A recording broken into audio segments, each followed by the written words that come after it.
New York City, the Knicks hired Leon Rose. Let me not disrespect him. Super agent Leon Rose to be their head of basketball operations. No list, no advisors.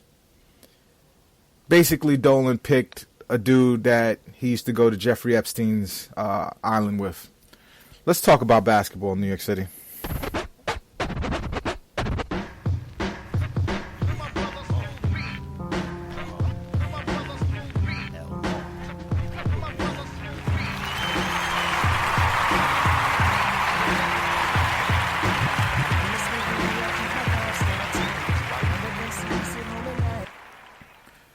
A day before yesterday,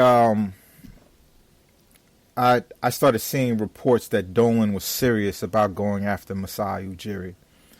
And that immediately sent like two different feelings to me because I'm conflicted. When I go places in the world and I travel and I say I'm from New York City, you'd be shocked at how many times someone says, "Oh, are you a basketball fan? Haha, your team suck." I mean, all over the world. As everyone who listens to this podcast knows, I'm a Nets fan. But I was formerly a Knicks fan. I go back.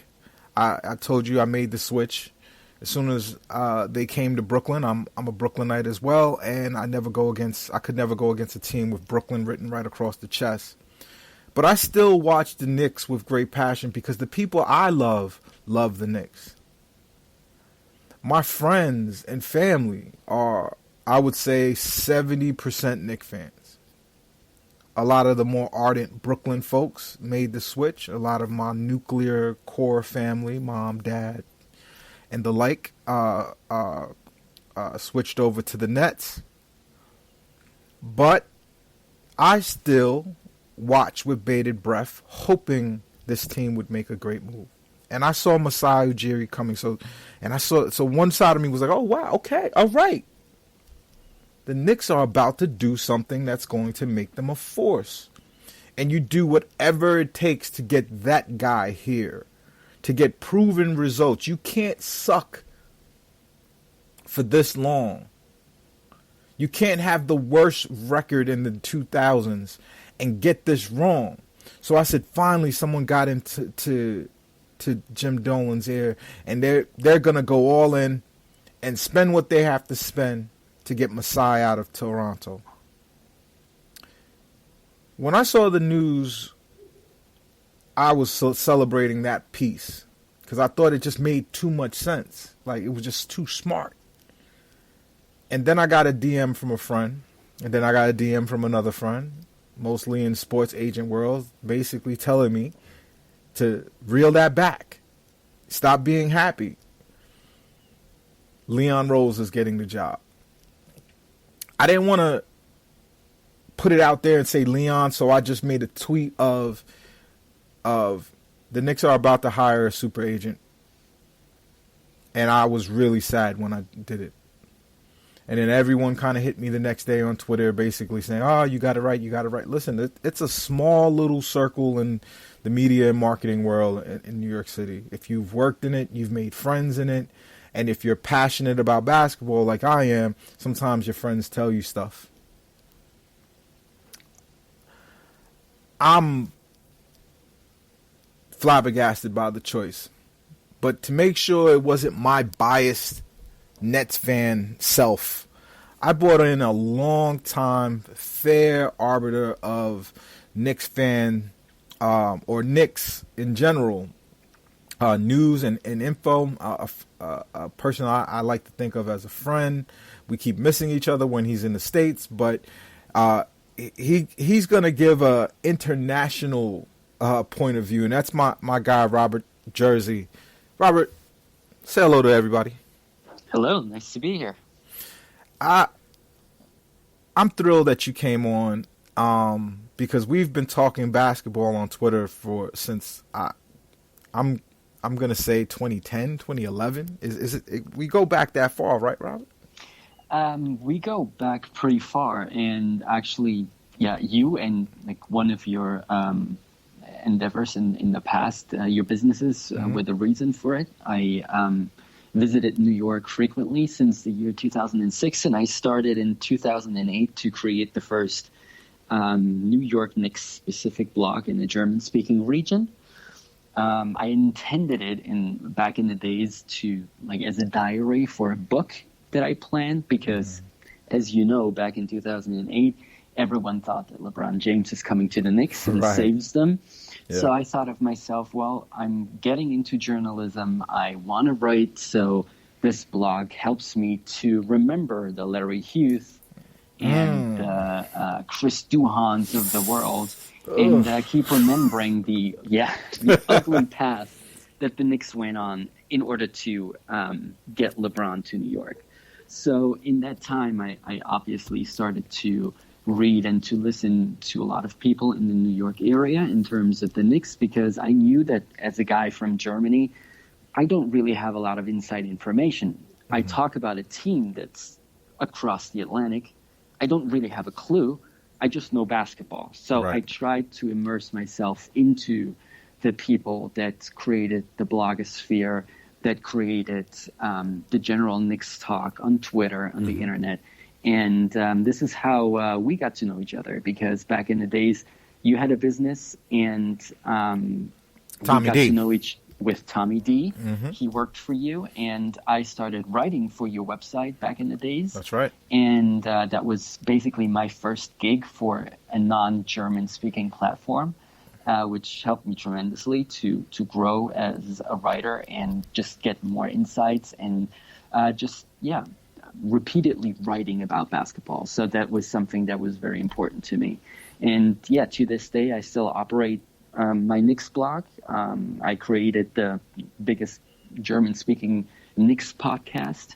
I have a lot of really good friends in the German-speaking region, but also in the English-speaking region, because when I started hopping on Twitter, my intention was to speak to the people that are really in New York or that are Knicks fans and that are in the United States, because it's nice to talk to your friends back at home about basketball, but you just get more insights if you talk with the people that are in New York, if they go to Knicks games regularly, if they watch the games. So I try to develop this really healthy mix of people and of a community to this day. And this is how we got to know each other. And what I really appreciated over the years is that we don't see each other very much. We tried to do it and make it happen over the past several years.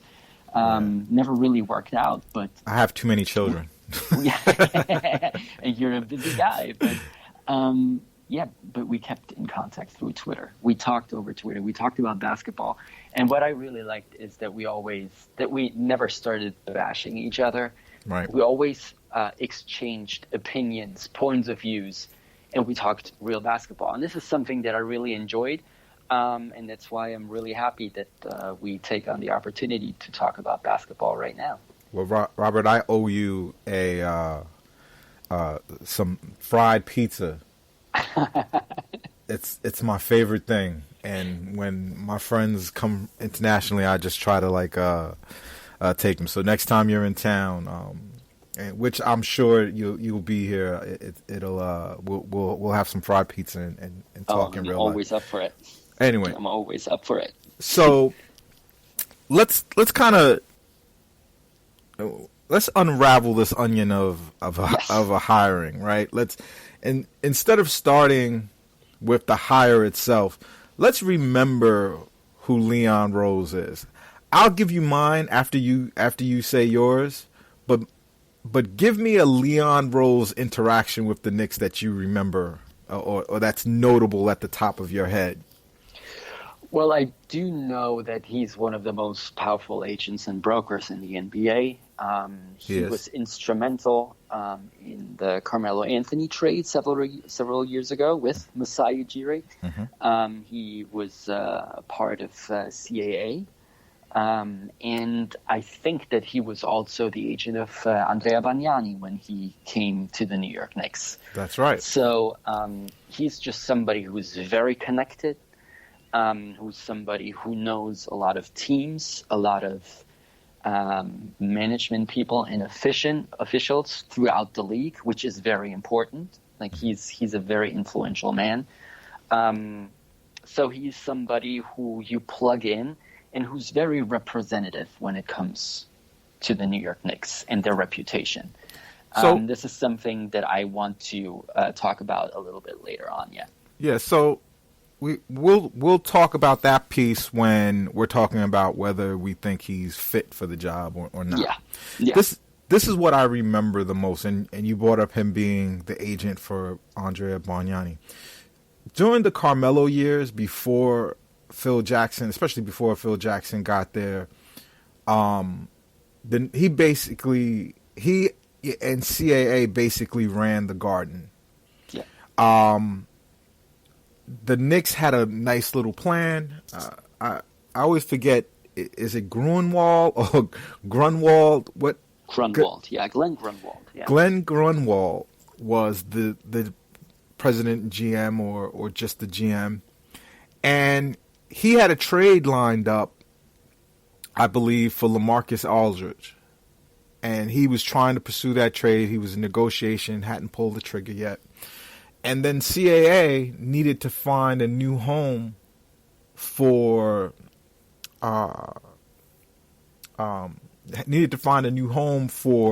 Bargnani because he didn't fit in the plans of the new GM, Masai Ujiri. So for the second time, in a second interaction with Masai Ujiri, somehow they got a first-round pick out of the Knicks for Andrea Bargnani. Grunwald was so irate and refused to put his name on that move because the move basically was done between CAA and Jim Dolan. Jim Dolan's fascination with Leon Rose allowed him to be fleeced twice by Masai Ujiri, which is the most surreal part of this whole conversation. Yeah. Because and Grunwald, who knew it was a bad trade, he immediately quit the Knicks. Do you remember that? Yes, I do. And he was the successor to Donnie Walsh, correct, who quit shortly after the Carmelo Anthony deal. And which also was hijacked by CAA, and yes. And Leon Rose went and negotiated directly with Dolan and fleeced him again. He should have been trying to get Carmelo Anthony there for nothing, and their priority was to get Carmelo signed before the new CBA, and because of that, it ended up not even benefiting Carmelo. If he had waited to the summer, he could have just waltzed to the Knicks. Yeah. They didn't have to lose any assets, and the assets that they could have put together for a Chris Paul trade or some whatever, that was killed by the fact that Leon Rose went over Walsh's head, went straight to Dolan, and they negotiated the deal, which ended up, in disaster. I'm sorry, but I just had to get that out of my psyche because it really was a turning point from when, and it's just surreal that Masai Ujiri did that trade and created false. Melo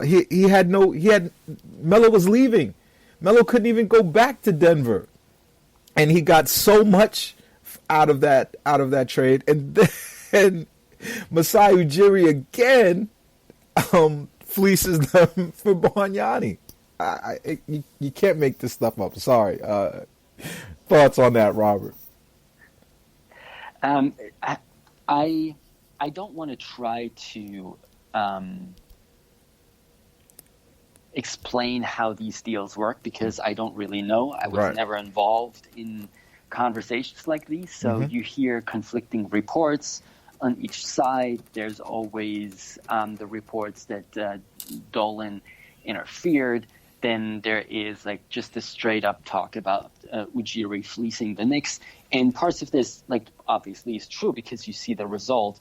In terms of Leon Rose and his